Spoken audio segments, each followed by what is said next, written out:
Hi everyone, wherever in the world you are. Wanted to connect today. It is such a beautiful day and I thought it'd be a good moment to reach out and see if anyone needs any encouragement, any guidance, any support, any help. It's just a moment at a time. I felt I could give back a little something. I've had a wonderful day and weekend. It was Women's Day yesterday, so we had this extra long weekend here in South Africa, and gave me a chance to have great catch up on rest, on fun, on work. So I've got a lot to give, and I know that there's a world out there in need, and in any way I can be of service, that's my aim and my joy and my privilege, my honor. So I thought I'd just open up a little time to see if anyone has questions about anything, wants any particular, I don't know, to me to expand on anything in particular, kind of put that out there to you guys as you come on. And in the meantime, I think just to encourage everyone to stay in your center and do the things you know to do. I know it's really hard. I'm where I am at this point in my life at almost 40. I'll be 46 in a few weeks, and I've raised 3 children. Well, one of them's just 9.5. The other 2 are raised. They're my eldest is almost 21. My second is my son is turning 19 in November, and then there's the little one who's 9.5. And I feel like on the one hand, life has been so good to me because I have these 3 beautiful, healthy children, and I've gotten such incredible guidance and from both the seen and unseen realms in my life. But there's also been a ton of hardship and things. I've been so blessed, but at the same time, life is hard, and life was dealt out an equal share of heaviness, of trauma, of abuse, of difficulty, of challenges. Some really insurmountable challenges, otherwise insurmountable had I not had the knowledge to apply the things that I apply every day to my life. And I wanted to just have the opportunity, or take the opportunity to share with you that just because on the outside it might appear that things are easy, they are this way because of the application of discipline, of things that are really hard. They're no easier for me than they are for you. So it's my way of just encouraging you just to persevere through things even when it's really hard to do. And I know how hard it is to do the things that I know you find hard to do too. We're all the same, and in the sense that it's hard to overcome addiction, it's hard to overcome trauma, it's hard to deal with the world sometime and everything that gets flung at us. And sometimes I often equate it to the movie Jumanji, where everything's just kind of big things are coming at you, and it's life and death scenarios, and you have to interface with them and somehow survive. And then just as you complete that, just as you by the skin of your teeth survive, something else gets thrown at you. And to keep a healthy mind and an inspired heart, and to stay open and to find time to do your training, your physical training, whatever that may be, and to find time just to keep your things tidy, as basic as that may seem. Just, it's hard. And I'm the first person to say it's hard. It actually kind of always bugged me that that people would act like life was so easy when, to me, it never really was. And I found it really harrowing. And, as I say, I had the good fortune of having incredible mentors to come along and information come to me, sometimes just right through me, thankfully, through dreams, through connection with Source. But without that, and without that guidance, without that serendipity, I don't know how I would have gotten through. So I just want to give you encouragement today and just say I know it's hard. I know it's hard to make sure you get the produce you need, to get the green juices, whether you're picking them up or making them yourself. I know it's hard to find time to train and to make that time. It's actually easy. Sometimes it's a lot easier to find the time than to actually do it. You might actually, find the time and then prioritize other things in the moment because you want to procrastinate it because you don't think you have the wherewithal to get through that training session. In those moments, that's when you have to do the hard things the most, because that's when these voices, these, let's say these entities, these negative parasitic vampiric energies come around and they want to whisper in your ear, no, you don't have the strength to train today. You don't really have to have that green juice today. It's take a day off. You're on holiday, you're on vacation, it's a weekend, you're at a party. Like those moments are whenever it's the hardest is when you need to jump in there and say, no, I'm going to do it. I'm going to do it right now. Let me see how it goes. And the thing is, you start training, you start doing some jumping jacks, throwing out some push-ups, you start that jog, you start that walk, and then it starts to feel good. And then you keep doing it, and you're like, well, why would I not have done this? Thank goodness I did it. I mean, no one ever regrets a workout. No one ever regrets a cleansing session with a colon hydrotherapist or on your own. No one ever regrets time spent in the sauna. No one ever regrets having that green juice if the food order is correct. If the food order is not correct, sometimes you can regret it. Putting a green juice on top of food is never a nice experience. But applying the things you know to be true, and then figuring out where you might need some more knowledge. And that's what I'm here for. That's what I'm here to give. So if anybody wants to ask a question, that's what today is for. Today is for just sharing this beautiful view. It's the middle of winter in Cape Town. It's supposed to be cold and rainy and horrible, and it's been glorious. So I just got out of the ocean. I was sunbathing earlier. I had my training session. It was grueling. It was super, super tough. I had it with Sensei Bradley, who is the ultimate. Did my cleansing, did all the things I need to do. I'll have my green juice later. I'll have my bee pollen. I'll have my steamed spinach. I've been super into steamed spinach cooked in vegetable broth lately. That's been my thing because, again, it's winter here. I know it's summer with most of you. Most of you are tuning in from America and UK. Some of you from Australia. Some from and in Europe. But those of us in Australia and South Africa and South America, it's winter, and it's supposed to be wintry here, and it's just not. It's been absolutely heavenly. And although it was cold this weekend out in Franschhoek, but I'm looking out for questions, so if anyone wants to send a question through, please feel free. But again, just here to take time out to encourage you. We all need help. We all need encouragement. We all need love. We all need to be cared for. And there's so much attention going toward things that seem so serious and important, and yet in that the care for everything else gets set aside, and that doesn't seem right. That doesn't seem fair. So, and it's not right. It's not fair. It's upsetting, to say the least. But so let's all be here to care for each other and care for those aspects of life that seem to be just put to the side, on the sidelines right now.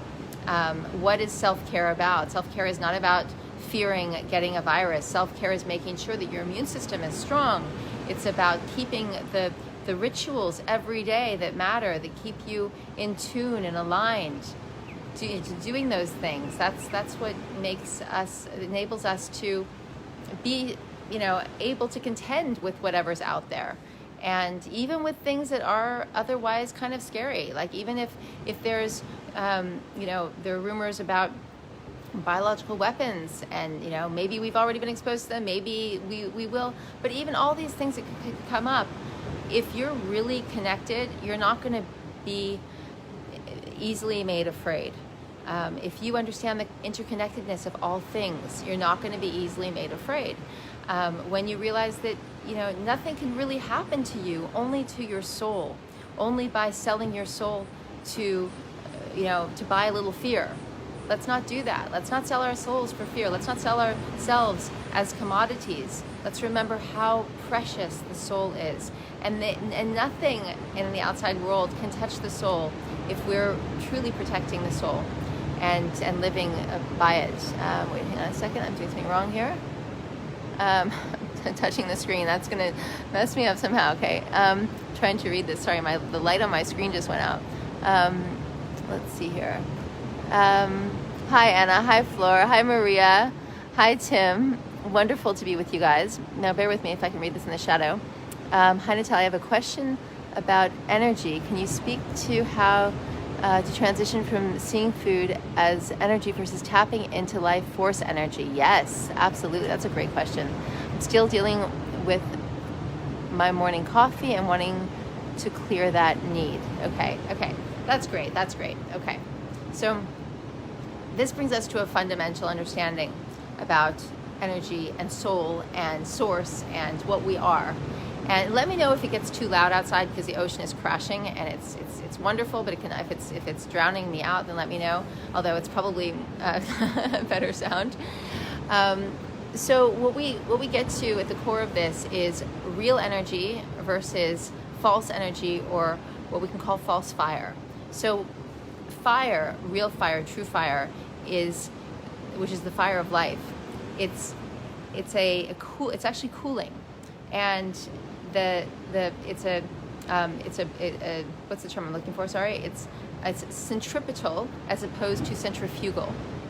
It's implosionary versus explosionary. So it's constantly regenerating, refeeding. It's not burning itself out. You can think of it as, if you want to think of it this way, here's a good analogy, I think. Let's see. It's like fiery passion, which is false fire, versus true love, which continues to grow and expand and deepen, as opposed to just burn out, because in this fiery, heated connection, it just explodes and all the energy leaks out, rather than holding the power. And so false fire is stimulation. It's the coffee, it's the nicotine, it's the sugar, it's the animal flesh, it's the donuts and the coffee, and it's that sense of, I need to put some kind of stimulant into me in order to keep going. But until we create that centripetal, that force fields, that the mechanics where centripetal energy is working for us, we're going to keep on having to feel the need to go without, to bring something in. And notice I say have the need. We don't actually have to do it, but we're going to feel we have the need, which is the A word, addiction. So false fire perpetuates addiction. And the thing about addiction, as we know, is we always need a little bit more of that addictive substance in order to get the buzz or the feel-good effect, or whatever it is that we were going to that substance for. So in order to create the conditions for the mechanics of centripetal energy to occur, we actually need to stop bringing in those stimulants, and that's hard. That's what I'm talking about when I say it's really hard to do the right thing, but we have to do it anyway. It can be a matter of just gently weaning off of these things, but recognize that the degree to which you need them is, number one, the degree to which you don't have the centripetal energy already, and even more importantly, the degree to which you're wasting, you're selling off that centripetal energy that you do have. Because even if your centripetal energy isn't fully activated, you still have some, because you're alive. And that aliveness doesn't come from that cup of coffee. That aliveness comes from your soul force. It comes from your quotient of that bucket that you have. So your bucket might be low, but you still have it, or you wouldn't be alive. You still have something in your bucket, or you wouldn't be alive. So whenever we use stimulants, and this is so important to grasp, whenever we use stimulants, we're actually depleting the resource of energy that we do have, and we can call that resource your alkaline reserve. It's your bank account of alkalinity. And and remember that alkalinity is a charge. It's a voltage. It's your life voltage. It's what you have. It's your quotient. So I happen to be, very rich in life force. So my voltage is high. If I go and party all night and drink a lot of alcohol and everything, then my voltage is going to decrease, and I'm going to be spending my voltage. I'm going to be spending my alkaline reserve. And if I don't fix that, if I go off on a tangent that just goes on and on, I'm going to weary myself down. My voltage is going to go so low that it's going to get a reverse polarity, which means I'm going to wind up not having energy to even fight infection. So this is why those stimulants are actually so serious and so important to address and to eventually eradicate from our lives, because they're causing the degree to which we engage with them, consume them, is the degree to which they could potentially reverse our polarity and turn us from being of a positive voltage to a voltage where there is only necrosis happening in the body.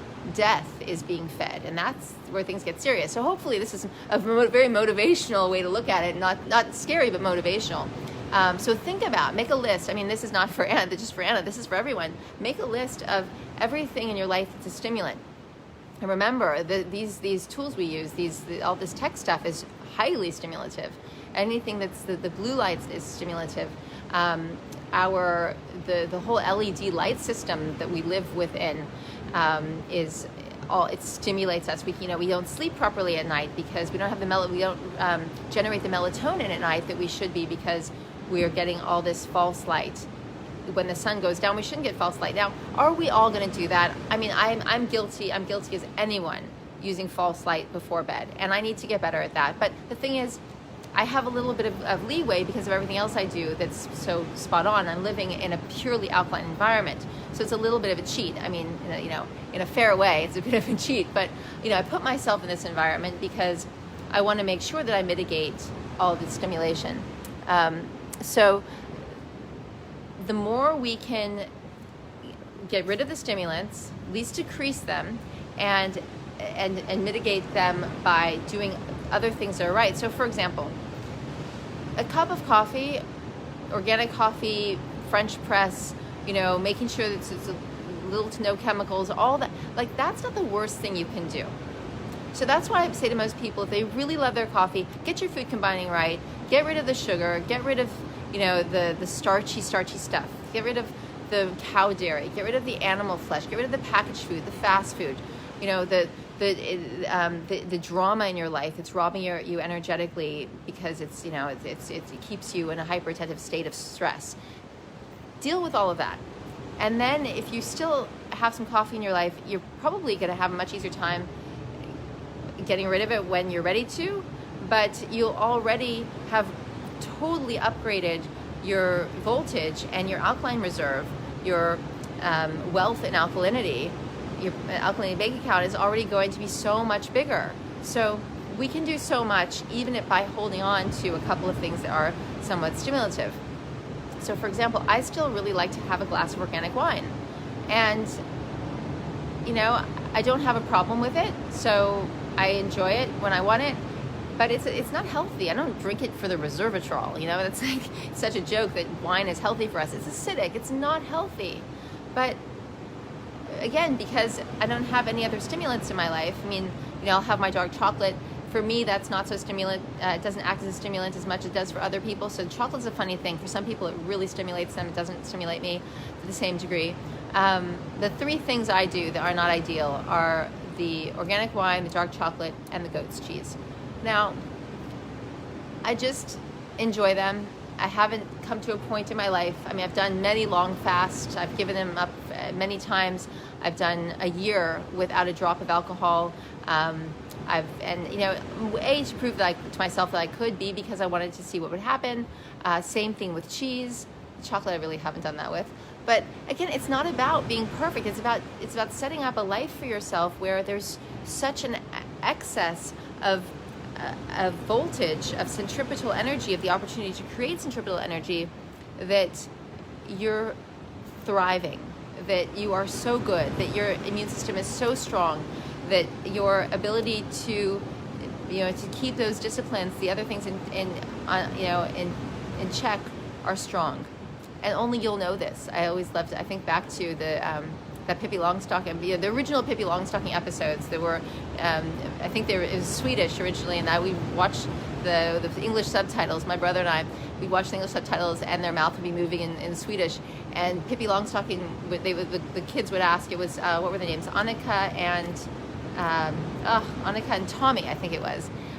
They'd say, Pippi, who puts you to bed at night? And she says, well, I do. And they said, well, what if you don't go to bed? She says, well, I say, Pippi, you need to go to bed now. And then, she says, well, and what if you don't? And then she says, well, you have to. And then she talks about how she just makes herself go to sleep because she's living on her own. And you guys all know the story. So to a certain degree, we all have to kind of Pippi Longstocking ourselves, because we have to be our own best parent. We know when it's time to stop something. We just have to do it. And I'm making a long-winded answer to a very simple question that's about centripetal versus centrifugal energy, which is it's about implosionary versus explosionary. I want you to understand the science behind that, but ultimately it's about finding a way to segue away from that thing that you really, really like, that's a stimulant that you don't want to give up. So finding something that tastes similar, an herbal tea. There's so many of these, I don't even know what they are because I don't use them, but at a certain point I had lots of clients that were playing with this stuff, so I remember their names, but it's like not the maca, but I'm sure you guys know what all this stuff is, but there's so much in the health shops now that as long as it doesn't have sugar, as long as it doesn't have something like sugar, like coconut sugar or agave or something else that's going to act as sugar, because then you're not going to be able to get away with little bits of of natural sugars in other places, because you're going to be feeding all the rogue bacteria, then you're going to be fine just using some of these other things. Make sure there's nothing funky in them, because in most things there's a lot of funky stuff. Often people bring things home thinking, because of the way it's advertised on the packet, that it's ideal, and then you look a little closer and you're shocked to find out that there's all sorts of thickeners and sweeteners and oils. I mean, I'm always blown away by why olives are packed in brine and oil. Like, why do you have to add the oil? Is it just for fun, just to see if people don't notice it? So many things, and unless you look closely, you don't really know what you're getting. Okay, so any breathwork or exercise to help with transition? Well, okay, I mean, of course, breathwork is always so important, because remember that oxygen is highly alkaline, and that will increase your alkaline reserve hugely. So that always helps, and it will also help to cancel out any kind of stimulant you're using. But in terms of transitioning away from it, it's usually a couple things. Usually it's just pushing past where it's hard. It's getting your head around the fact that you're going to do something that's a little difficult, that you're not used to, that you're very addicted to, and you're going to be giving it up. That's number one. And then when that urge comes to have it, it's like with fasting. Fasting is I think for me, it's the hardest thing in the world. I take my hat off to anyone who can fast. I fasted so much in the last 20 years, not so much in the last 7 years, because I just felt like I didn't need it. Thankfully, it did its work, and I never went back to the things that I was having to do all that fasting for. I mean, I was very sick before I got into this work. I found, I had a lot of cleaning up to do, and I stuck with it because for me it was life and death. I didn't want to have the life experience that I had before I did the cleansing. It was too painful for me. It put me into such a negative headspace. I couldn't understand why people thought that life was a good idea in those days. So that's how dramatic it was for me. The pain was so intense that I pushed through things like fasting. I did 16 26-day juice fasts, one each year, and after 16 of those I stopped and the work was done. But each year I benefited hugely from that. It is so hard. So the first, as any of you know, it's the first 2-3 days of the fast are the hardest, and it's because you have this sense of like, okay, it's time for food now. Your jaw seems to think it's time for food. Your brain thinks it knows it's time for food. Your body, it's like everything's like, well, where is it? It's been this many hours, and then this is just hankering.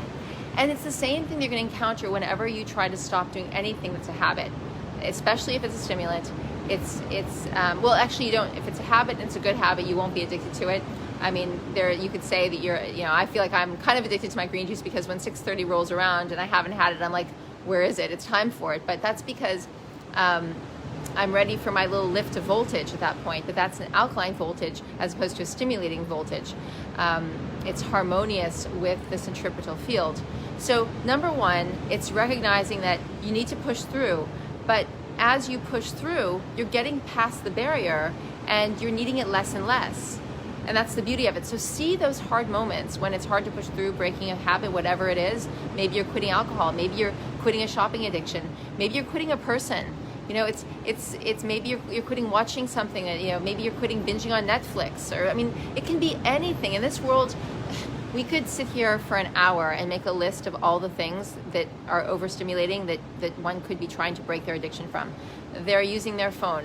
any kind of technological device, I wish it was a device, any kind of like workaholicism, if that's the word, sexual addictions, all of these things. A lot of you are trying to have periods of conscious celibacy, and there's, a hankering that's, maybe bugging you with that, but you notice that if you push through, it goes away, and you can experience the benefits of conscious celibacy.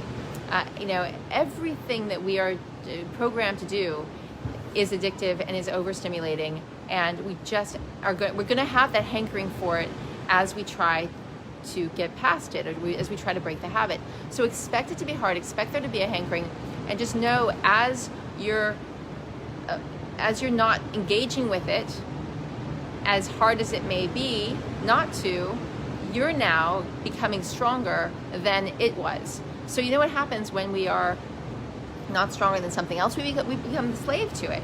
So it mistreats us. Stimulants are not good masters. They are not kind masters. They will mistreat us. They do mistreat us. So as long as we're a slave to a stimulant, to a master of a stimulant, we are going to have a really horrible enslavement. Not that any enslavement is good, mind you, but we reverse that role. Instead of it reversing our polarity, we reverse the role and we become master over it.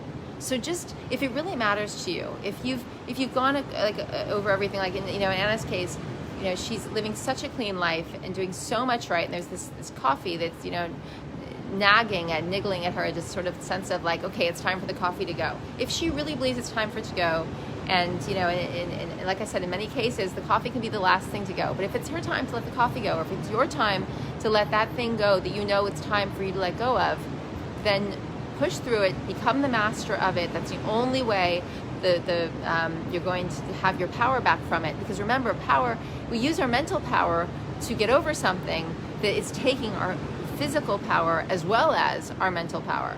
So it's an amazing loop. When you put it all together, it's all connected, which makes it extremely powerful, because when you get your power back in one way, you get your power back in every way. You might just not see it right away. Like you get your power back from a relationship, for example, and you actually get your physiological power back, not just the sense of owning your own space and having your own boundaries and living in your own kingdom in a sort of a sovereign, healthy, happy way.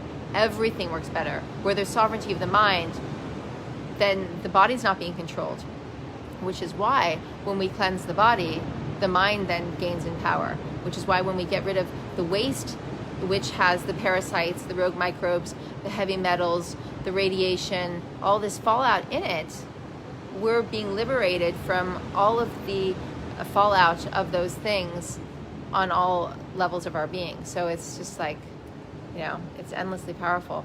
Anyway, I hope it's light for you guys, because my screen is dark, but hopefully it is. Okay, hi Fidelina. Lovely to see you there. What can you say about emotional eating? Okay.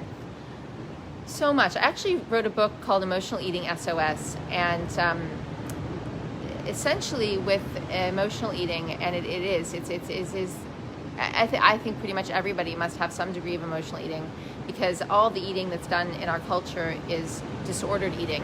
So let's start with the understanding that there may be a lot of textbook terms for eating disorders, but ultimately it's eating out of order, and it's eating that disorders us. So where does one not see that in our culture? It's all out of order. It's all wreaking havoc on the body, taking something that should be at a very high order and bringing it to a lower order, creating entropy in the body. So let's just establish that from the very get-go. Emotional eating happens. We reach for food to either numb us, or to soothe us, or to occupy our minds when we don't want to deal with what's actually at play, when we don't know what else to do to fix those things. And a couple of things. One is that as long as we have the substances in the body that we're reaching for, we're going to continue to be addicted to them. So it's very similar to the stimulation concept. We can't take the stimulation conversation out of emotional eating, because remember, when you have these substances and they're addictions and they want you to have more of them, number one. Number two is They're little beings, little entities in the body, parasites, rogue microbes, that live off of this acidic substance, these things that you reach for when you're emotionally eating. And when we're emotionally eating, we're not like knocking about wheatgrass shots and eating green salads. I mean, sometimes that will take, I'll go back to that in a second. We're going for things that the entities like. So it's a time to ask yourself, okay, what am I feeding? What is asking me to be its host? Because when we have emotional eating coupled with the fact that they go together. You're never going to have, emotional eating issues and not have rogue entities in your body. So we need to get rid of those. We need to make it inhospitable for them to be in our bodies. And that's one of the easiest ways to cut off the emotional eating. But in the meantime, what I like to tell people to do if they're overeating, and they know they're going to, because let's be honest with ourselves, let's know who we are, let's know what our patterns are, let's not turn a blind eye, let's not, cut away from our shadows and pretend not to see them and spiritually bypass our lives. Let's look at what's real, and it's great. The second you shine a light on what's really going on, you shine a light you open the door of the basement and shine a light, and suddenly all the rats start scampering. You see that there are rats in your basement. Okay, good. Would you rather not know there are rats in your basement? I'd rather know if there are rats in my basement, and then you can deal with them. So let's see, what are the rats in our basement? What are our shadows? What's going on that we haven't been able to look at and see before? And then when we do that, we start to make provisions for those places, those gaps, those shadows.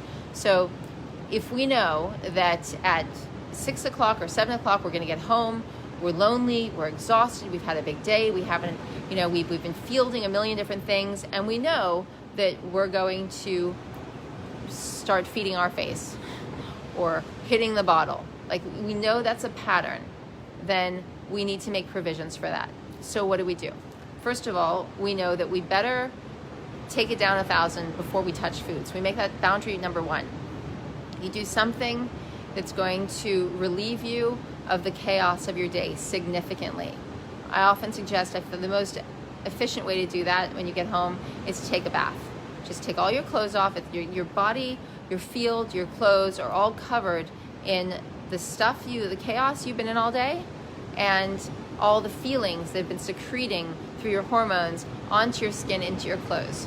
I know that sounds kind of creepy, but that's the case. And the thing is, the second you take all your clothes off and get into the bath and wash, you're going to have so much more power than you would have had before. It's so simple.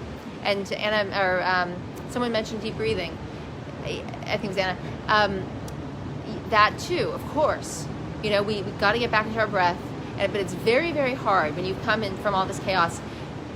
And I know I'm saying we have to do the things that are hard. I'm not saying don't do it. I'm saying knowing that it's also even hard to remind yourself to breathe. And even if you've reminded yourself to breathe, it may still be hard to breathe, because you might, actually, I know this sounds crazy, but you might procrastinate breathing because you think, I just can't get my head around stop and do 10 breaths right now. So get into the bath, put some essential oils in the bath. You can do salt if you want. You can do, flowers. You do whatever you want that makes you happy, or you do nothing. You're a guy that comes home and you're not going to have essential oils, even though you should have them, even if you're a guy, by the way. But it can be if you're a guy, just standing in the shower and letting everything wash over you. But get that soap and get those scrubbing gloves. I always use those, the scrubbing gloves. I call them the Korean scrubbing gloves because I know that they used them originally in Korea, but they made it here, thankfully. But however you refer to them, I find that it's like useless to soap up or take a bath or shower without them. So, energetically it removes everything. If you want a body brush, if you want to, the extent to which you want to take this is up to you. But 5 minutes in the bath, clothes off, then put something on, even if it's coconut oil, just something pure on your skin. If you have essential oils, put some in the palms of your hands and breathe, and just restore that power. Remember, the good essential oils have a very high voltage. So this is all about voltage. Remember, I think it's Tesla who said, if you want to understand life, you have to understand life in terms of frequency and vibration. And this is what that is. Voltage is frequency and vibration. So instead of being depleted further and losing more and more power, which is going to make it harder for you to stand up for what you actually want in your life, like what you're going to consume when you go into the kitchen or when you begin your evening consumption, you're going to raise your power. You're going to increase your power by having the bath, by having the essential oils. If you're able to have salt and Epsom salt, that's great too. And then whatever you put on your skin afterward. So use everything you can in your arsenal to increase your power, because power is voltage, voltage is vibration. And then step 2 is make sure you have plenty of things that won't offend your body. So high alkaline content things that if you know that you need to munch, then you need to have a lot of carrots. You need to have a big bowl full of cherry tomatoes. You need to have, if you want to have, I love the raw yams. They're so good. Things that you can munch on.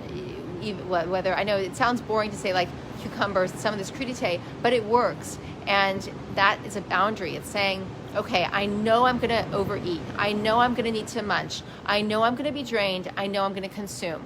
So let me have all of these things, have it delivered, figure out a way to preempt anything but being able to have this stuff around. So make sure it's there. Don't overdo all the preparation of it. Like simplify. Get some carrots, rinse them, put them in a bowl. Don't go, taking all the skin off and making it just, because you can if you want to, but if you're like most people I know, you just need to reach for it and have it. And anything that's going to be a barrier to entry in that way is going to prevent you from doing it. So make sure there's an abundance of that, because you're going to consume in abundance. And we can deal with the quantities later, once you've made it inhospitable for those pathogens to live in your body. Once you've learned to increase your power, once you've gotten to a rhythm with things, then we can up the ante. We can make progress. But we can't make progress on something if there's no beginning to it. And the degree to which you're able to make these steps is the degree to which you're going to increase your power, and it's going to be so much easier to deal with the overeating later. And then you can think, okay, well, what's going on? What am I trying to shut down? Some of these things are really hard to look at it initially, and sometimes we have trauma it's completely unrealized, and it's like deep in our, I'll tell you a personal story. If there's no question, I'll quickly tell you a personal story. I was going for intravenous ozone, and I love this idea of intravenous ozone, but what happened was no one can ever draw my blood. I've wanted to have blood work done many times because eventually in New York, because this doctor was determined to get my blood work done, and I really wanted to see it because I wanted to prove that my blood is so good, and it was. When I finally got the report back, it was awesome, but they had to send a nurse to me and have me put my feet in water. I couldn't even do it at the office. The doctors would come and they'd say, oh, I know people like you. I can do this, no problem. They couldn't. Nobody could draw blood from me. And it was agonizing because I was sitting through these painful needle draws, and I was like, oh, come on, you said you could do this. And finally they got just enough when they sent someone to my home. But with the intravenous ozone, I was seeing this amazing MD, alternative MD here in Cape Town, Dr. Raul Goldberg. He is phenomenal. If anyone here in Cape Town wants to see a great alternative MD and have, whether it's vitamin drips or ozone or anything, but basically it was still traumatic. He was able to get the ozone in, but getting a vein was really, really hard, but he was able to do it. And eventually I was able to get enough ozone over a period. Like I wanted to do, I think it was like 12 sessions over, 6 weeks or something. So twice a week ozone with over a short period. And it was a miracle that he could do this. But this is what we found out. This is the point of my story. When I was 3.5 years old, I was run over by a bus. And I was in the hospital for 6 weeks. I was in intensive care. I was supposed to die. I won't tell you the whole story. But it was a miracle that I lived. But in those 6 weeks, I was getting blood transfusions every day. I was losing so much blood. I was bleeding internally. So it was a constant flow of blood. I don't remember how much it was exactly, but pints and pints of blood constantly going into my body.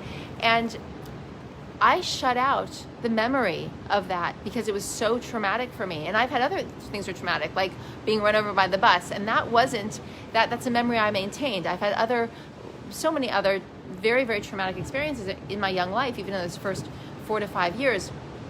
But this particular memory, I somehow shut out until he reminded me. He brought it, he didn't remind me, but he jogged my memory. It was like, what? He's like, what is going on with you? This is not normal.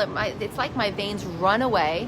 And when I was a little girl, I would always do this funny thing with my wrist where I would go like this all the time. And I'd say, Mom, I feel like my veins are pulling. I feel like my veins are pulling. But I didn't recall until I was with Dr. Goldberg actually being in a position where I was having these I was getting this blood transfusion constantly. And it was so traumatic that I shut it out, I shut it down. So what I'm getting at is, I couldn't understand before that time. I could understand intellectually, but I never really viscerally understood how someone could have a really traumatic experience and not have memory of it, and be carrying with them and in their subconscious and unconscious trauma that was causing them to do things, like emotionally overeat or have other compulsive activities, because I couldn't understand with all my trauma that I remembered how that could be possible. And now I understand that, because it's been brought to light, this situation with the IV. And so it wound up being much easier. I'm never going to, I think, have an easy time, having to give blood or to take anything intravenously. But it enabled me to have those 12 sessions, or at least the sort of after the third session when we got to the bottom of it, to understand, how that can be. So we might think we know what's causing us to have a compulsion to overeat or to have any of these other addictions that we talked about earlier. I won't name them all again. But there might be something behind that we are not really consciously aware of. And so much that happens to us, before we have memory, of course, too. Hi, Dawn. Thank you so much. That's so sweet. Hi, Barb. Yeah.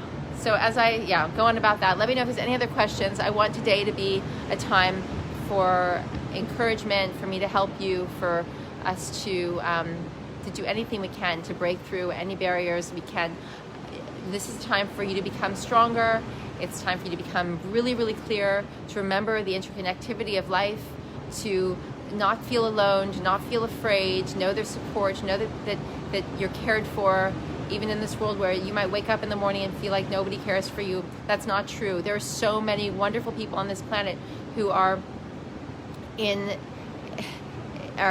both feeling like they can't do all they want to do to share their love, and that they would be there for you if they could, if they knew. So there's so much love flowing through this world right now. And I just hope it touches you and you feel it, because it is there. And just open up to it and know that there's so many good people in this world, and there's so many amazing souls, and so many of them are feeling muzzled, are feeling they can't speak their truth, and that is so sad. But it's there, and it's so much goodness. So the places where there's blockages in the body, there's also blockages in the energy fields. But the truth is that there's threads of life that just are connecting everything. And if you can even just envision how, if you can look outside and see a tree and imagine that its branches, its expression, it's connecting with the whole network of life. It doesn't end there at the end of the tree. It's continuing, it's connecting. Everything is interconnected. We truly are one. And I know it's hard when we're programmed and conditioned to believe otherwise. But the more we can heal the body and see how that happens in ourselves, and the synapses start to fire differently, because they're not being overwhelmed by all this rubbish in the body. Because when we clear the body, the mind starts to clear, and these synapses fire, and connections are made between the right and left hemispheres. Everything starts to light up. It's not about like losing a little bit of weight and getting over some symptoms. It's about lighting everything back up. We are our soul. We are a soul. Our body is not a meat sack. Our body is soul. Everything is soul. We are soul. It's just that the light is on a little dimmer than it needs to be, or than it should be, because of what we've been told and how we've been misdirected. So we need to clear all that rubbish out, and being in nature as much as possible, getting a lot of sleep, because a lot of repair work is done when we sleep, as long as we try to get rid of that artificial light beforehand. Anything you can do, it brings your power back, it brings the voltage back, which brings your centripetal force back, which brings and the centripetal force is activated by source. It's the force from the source. So once that switches back on, you're in direct connection with source. You're becoming a conduit of source. You're becoming more radiant because of that. So, that's why do we have fingers and toes and all these extremities and all these little villi and hairs? It's not because it's, you know, we're supposed to, yes, we use it to build things and do things, and it's handy, but it's because everything just bursts out. Everything's about connection. Every cell at the end of our skin, every little villi and everything, it's communicating with life. It's because we are so much about connectivity. So anyway, with that, guys, I hope it's helpful. I hope you can feel inspired and stay above all the madness, and dare I say that, I say this lovingly, the ignorance in the world, those who just haven't gotten the message yet, that this is not the way it's supposed to be, that they're in the matrix mindset as opposed to having gotten out of it. I know it's hard to bust out of it too. Sleep is so important. Remember this, if this should be motivational for sleep, and that is that the amount of melatonin you make while you're sleeping will directly affect the serotonin you produce when you in your waking hours. So melatonin equates to serotonin. If you're not going to get enough sleep, and you're not going to get the deep sleep that creates the melatonin, that enables you to secrete the melatonin that you need to in order to create enough happiness hormone and serotonin the next day, then you will be bluer than you need to be the next day. So, guys, I'm a little nervous about the battery on my phone, so I think I may have to wrap up, but I'll give you a last view. It's going to be a beautiful sunset here, and I love being with you, and I love you guys, and I hope you have the most inspired day. And just remember, when you look at your hands, when you look at your toes, when you look at the little hairs on your arms, when you look, just remember it's all about interconnectivity, and you're not alone. There's no reason to fear. Everything is going to be fine. Your soul is all that matters. Keep your soul intact, and everything else will be absolutely fine. This is an initiation to make sure that you would protect your soul given the situation. So if you can come out on top where that's concerned, you've done your job. Okay, so spread the word. All right, I hope you get lots of hugs and have happy thoughts, and send happy thoughts, and feel like you've got extra voltage today. But remember, fill your own voltage first before you start feeling like you have to share it and give it out. Fill that cup. Really make today a day, your first of many, of thinking in terms of this reserve of voltage. Bring your voltage up. Think about your stimulants, where they are, where they need to go, how to accommodate things that are patterns and habits. Just keep along those lines. And if you can and you need to rest in the middle of the day to gather your energy, to gather your resources, do that. That's a good thing, because we're not supposed to be so overstimulated. All this overstimulation requires us sometimes to just take a siesta. Go have a nap if you can. Repower, reboot. We plug our computers in, we plug our phones in, and our technology is way more sophisticated. And and so of course we need to have the time to make sure that we reboot ourselves. We reboot with source. We reboot with what's real, not with what's a stimulant. Okay, you guys, so much love. So much love. And thank you so much for listening and asking your questions, and we'll do this again soon. Okay. Bye for now.